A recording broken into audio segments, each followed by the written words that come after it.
My name is Charles. I'm a product designer. I've worked with companies worth over $160 billion.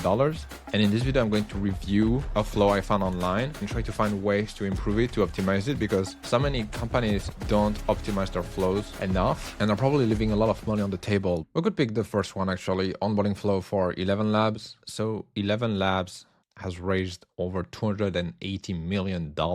And, people who invest in companies, they want to see their money back, ideally. So you can imagine that they need to generate a lot of revenue to justify this level of funding. And so I feel like that's kind of like the goal here is how do we become more strategic with the flow that they have so that people onboard faster, they understand the product better, and they subscribe more. Let's copy the flow and put it on Figma so it's easier to go through it. All right, so we've got the flow on Figma, and let's try to deep dive a bit more into it. So that's the landing page, right? And it looks a little basic.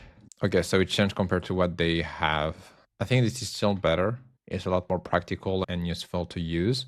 It still works in terms of showing the potential and the capabilities of their tool compared to that. So that's already a good start. I would still try to put more social proof. Like you can see, they still show that here, but I don't know. I feel like some logos here, maybe some reviews would be nice. It's very basic, right, for landing pages, but I feel like there's a reason they put it so upfront. But yeah, that's a lot better than this. But for that, the problem is that the goal is to create an account. This is what the user should be focused on. And all of this section here, all of the pro tips, it makes sense in a way that you want to educate the user, but they're here to create an account, to sign up. They're not here to learn about the product. It's not the right moment to do that. It's probably going to slow them down. The goal, even on the current landing page, is to create realistic speech. So you want to get started to do that. You're not here to learn so much about the product now. You either learn about it on the landing page or you learn it in the product, but not here.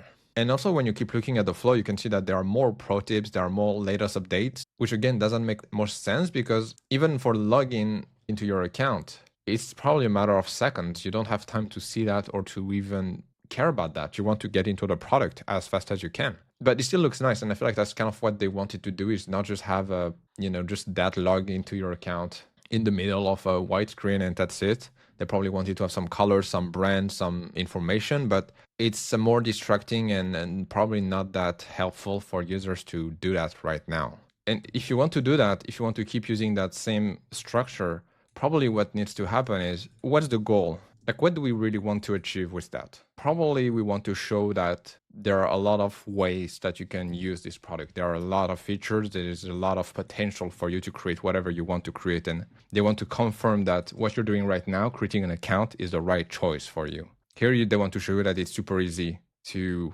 use the product. You just have to upload an audio or record one. They want to show the simplicity of it. And here, they want to probably show that there is a lot of updates. So it's mostly just reassuring the user. You confirm that it's going to be what you want, it's going to be flexible, it's going to be easy to use, and no matter how much you use the product, they keep updating it and they keep refining it. Maybe we could show recent updates, dates.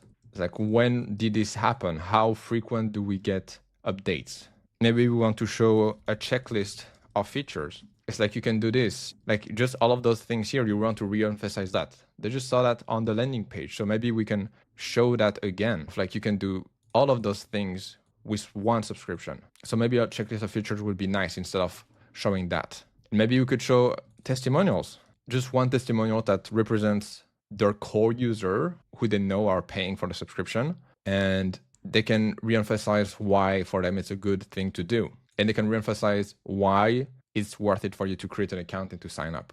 So all of the things would probably be more about structure rather than visuals and more like stacked together.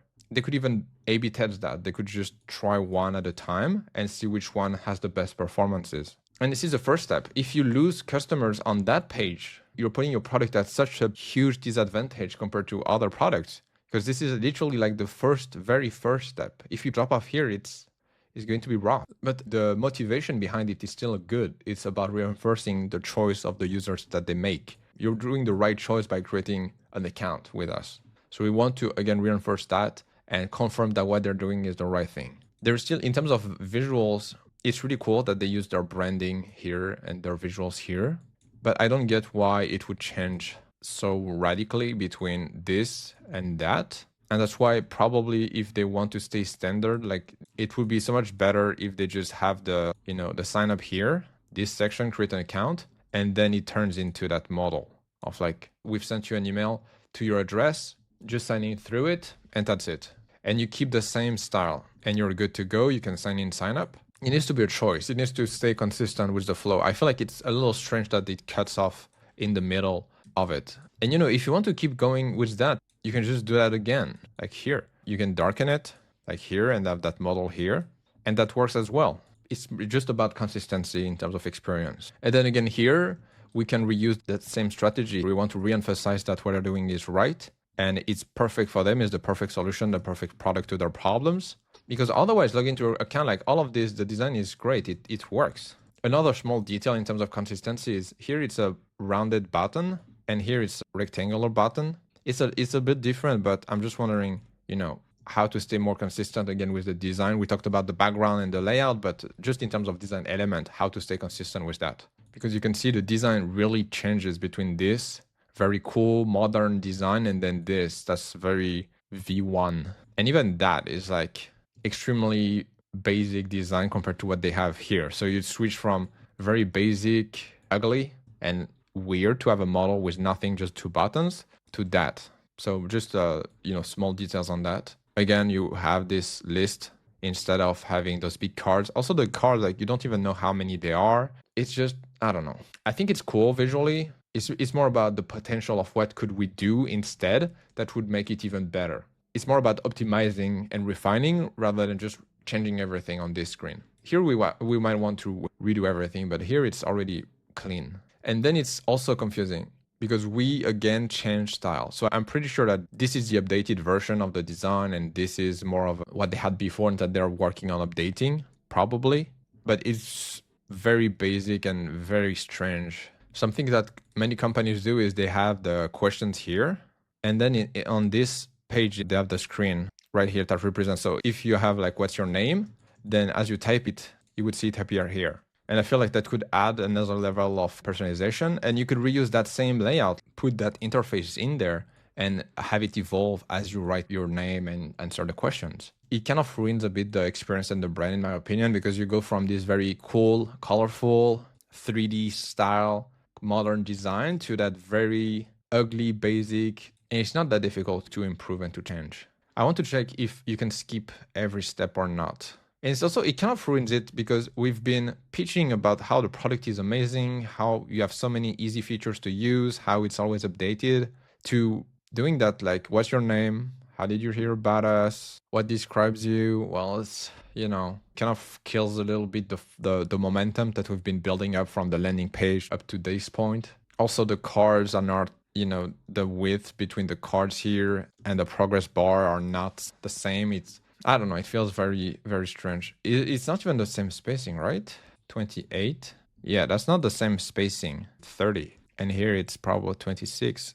Yeah, it's spaced differently. This button doesn't have a chevron or an arrow. This one has, even though next should be next page. Obviously, it should be the arrow should move to the right and this one move to the left. I'm confused with that design. You can scroll down, but here you don't see it. Setting up your accounts, again, it's an easy way to like show how cool it's going to be based on what you've said. Like you've just described who you are and what's your goal with the product, and all they show you is that we're setting up your account with everything that stays the same. Why don't we reuse those colorful, cool looking designs instead to like hype people? And even we can reuse that same idea here. This could change based on who you are and what your goals are. So if your creator is going to be like this, and then if you're a voice actor, going to be different, you can see the cards changing and improving based on what you say, and having the layout change based on who you are. And I think that's going to be so much more exciting for users to just be ready to use the product. And again, like we want to build that momentum because we really need that to get people to reach that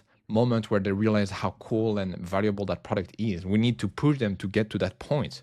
And so then it's a lot easier for people when they sign up, when they create their account, to like be hyped up about it. And then you just kill the momentum, you kill the flow. You have these very boring questions that they need to answer. You don't see what's happening or why you need to answer those. I think it's mostly just for the product to know who you are and for just data purposes, but it could be so much better that you keep building up that hype. You're like, here's how it's going to evolve. The product is going to change based on who you are, what your goals are, why you're here, and we really want you to get the most out of the product. And then you land here, which I think looks really cool. And it's based on who you are. It's very personalized. Like you have questions, you can ask the AI. Like it's super cool and clean. And so I want the build up to be even better. It's like we build it for you, and then bam, you arrive, you signed up, and it's your product, it's your space. And you're just ready, you're just here and ready to get the most out of it. In my opinion, that would be a really cool addition to the product. And they would probably convert a lot more and get a lot more people to stay, less people to churn, more activation.